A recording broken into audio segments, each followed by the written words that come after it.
Hi friends. मैं फिर हाजिर हूँ एक नई कहानी के साथ। मेरी माँ गर्भवती नहीं है। लेखिका तिन्नी श्रीवास्तव जी हैं। रीना भाभी, पता है नंदा प्रेग्नेंट है। राधा ने अपनी पड़ोसन रीना से कहा। रोजाना शाम में मोहल्ले की लेडीज़ हेल्थ का ख्याल कर टहलने निकलती हैं, लेकिन टहलने से ज़्यादा ऐसी ही ढेर सारी चटपटी खबरों पर चर्चा होती है। आज चर्चा का केंद्र बनी थी नंदा। नंदा इसी कॉलोनी में रहती है, पर पिछले कुछ समय से इस वॉक में शामिल नहीं हो पा रही है। सभी सहेलियां उसे मिस कर रही थी और अपने अपने तरीके से उसकी अनुपस्थिति का कारण खोज रही थी। आज जब राधा ने उसकी प्रेगनेंसी की खबर सुनाई तो ज़्यादा तफ्तीश किए बिना सब इस निष्कर्ष पर आ गई कि हो न हो यही बात है। हाय री किस्मत, इस उम्र में तुम्हें कैसे पता चला? मंजू ने पूछा। इसमें पता क्या चलना है, ऐसी बातें भला छुपती हैं? नेहा ने चुटकी लेते हुए कहा। सच कह रही है नेहा, मैंने भी नोटिस किया। थोड़ी हेल्दी हो गई है, पेट भी उभरा हुआ है मालूम हो रहा है। शीला ने तो जैसे इस खबर की पुष्टि ही कर दी। देख लो, बेटा के चक्कर में ये सब हुआ है। सिर्फ कहने को मॉडर्न बनते हैं लोग, सोच तो वही दकियानुकुसी है। प्लीज़ मेरी बातों का बुरा न मानो, मैंने तो रो में बहकर कह दिया। राधा ने खी कर हंसते हुए कहा।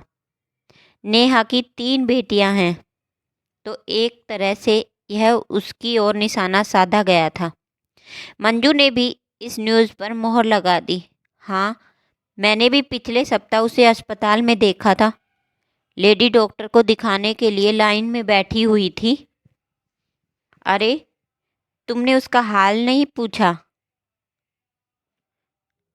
और तुम किस खुशी में गई थी अस्पताल? ऑल ओके, शीला ने सच्ची हितैषी बनकर कहा। हम स्त्रियों के शरीर में कुछ ना कुछ होता ही रहता है, और भी कई कारण होते हैं डॉक्टर के पास जाने के। जब तक नंदा खुद क्लियर नहीं करती, ऐसे एकदम से तुम लोग किसी नतीजे पर नहीं पहुंची, रीना ने कहा। इन सभी महिलाओं में रीना बड़ी थी, इसीलिए उन्हें सब भाभी कहते थे। उन्होंने अपनी मैच्योरिटी दिखाते हुए अफवाहों से बचने की सलाह दी। हाँ हाँ, सब ठीक है, बस ज़रा रेगुलर चेकअप था। मैं थोड़ी जल्दी में थी, इसीलिए निकल आई। उसने भी मुझे नहीं देखा होगा, वरना ज़रूर टोकती, मंजू ने सफाई दी। दोनों बेटियां बड़ी हो गई हैं, बड़ी 10वीं में और छोटी 8वीं में है। हो जाती है गलती, ऐसी स्थिति में सब दबाकर ही तो रखते हैं। हायरी नंदा कहाँ फंस गई? शीला ने पूरी सहानुभूति भरे स्वर में कहा। सोच रही हूँ कल दोपहर में उससे मिल लूँ और हालचाल पूछाऊँ। आखिर हम पड़ोसी किस दिन काम आएंगे? और कौन आ रहा है मेरे साथ? मंजू ने कहा। मैं ज़रा बिजी हूँ, ऐसा करो आप सब चली जाओ, शीला ने अपनी राय दी। नहीं नहीं, मुझे कल बच्चों के स्कूल जाना है, राधा ने कहा। मैं फिर किसी दिन चली जाऊंगी। वो बीमार है, ऐसे में उसके घर भीड़ लगाना भी ठीक नहीं, रीना ने कहा। थोड़ी देर तक इस मित्र मंडली में और भी दूसरे विषय पर अपनी प्रतिक्रिया जाहिर की। कुछ अन्य लोगों की लाइफ में चल रही घटनाओं पर टीका टिप्पणी की और सभा खारिज हो गई। अगले दिन मंजू नंदा से मिलने उसके घर पहुंची। नंदा के पति देवेन ने दरवाज़ा खोला। देवेन को घर में पाकर मंजू ने गंभीर स्वर में नंदा का हालचाल लिया। देवेन ने नंदा की अस्वस्थता के चलते आज घर पर होने की बात कही।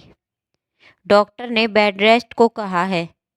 2 दिन में नंदा की बहन आ जाएगी उसकी देखभाल के लिए। चिंता की बात नहीं है, सब कुछ सुन और नंदा से औपचारिक बातचीत कर मुश्किल से 5-10 मिनट बैठकर मंजू चली गई। नंदा की प्रेगनेंसी की बात पर खुलकर बात तो नहीं हुई, फिर भी मंजू एक तरह से आश्वस्त हो गई थी। हालांकि उसके मन में दुविधा थी, परंतु खबर को जिस रूप में फैलना था फैल गई।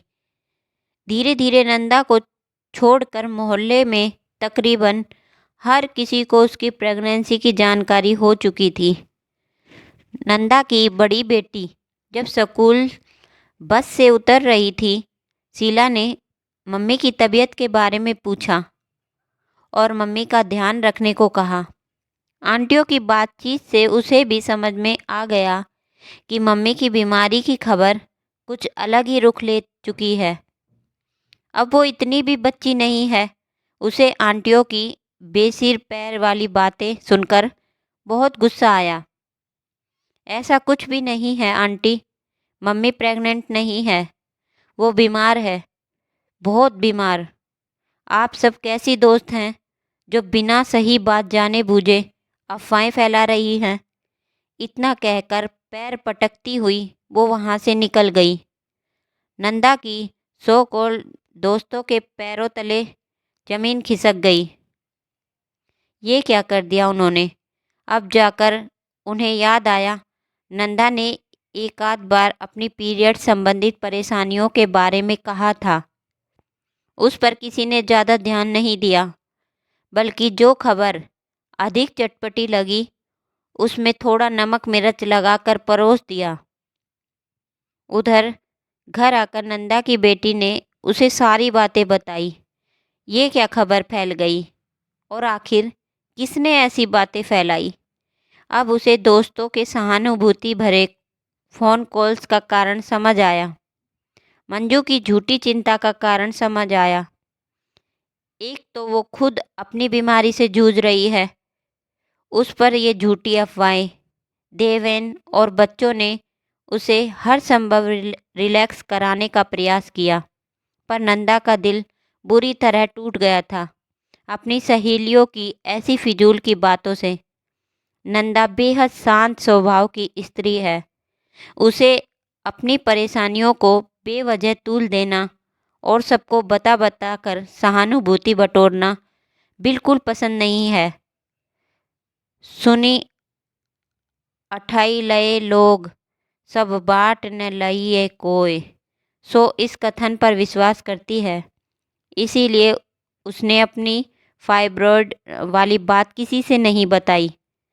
तरह तरह की दवाइयों का साइड इफ़ेक्ट भी हो रहा था, जिससे उसका वज़न भी बढ़ गया था। एक्सेस ब्लीडिंग के कारण उसका बाहर घूमना टहलना लगभग बंद हो गया था।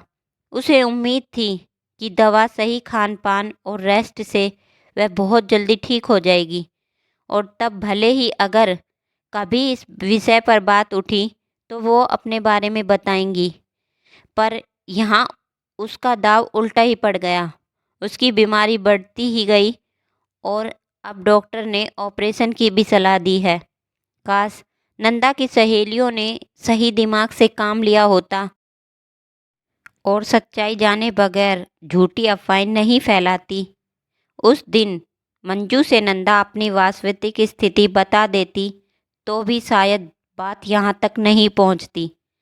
सच है, इन अफवाहों के सिर पैर नहीं होते, पर इनकी पहुँच दूर दूर तक होती है। बिना सोचे समझे और बगैर किसी ठोस परिणाम के ऐसी अफवाहों को आगे फैलाने से बचना चाहिए। सच्चाई तो उजागर होकर रहती है। गलत खबर आग की तरह फैलती है और इसकी लपटें बने बनाए रिश्तों को खाक कर देती हैं। धन्यवाद। आज की कहानी यही समाप्त होती है। मिलते हैं अगली नई कहानी के साथ। धन्यवाद।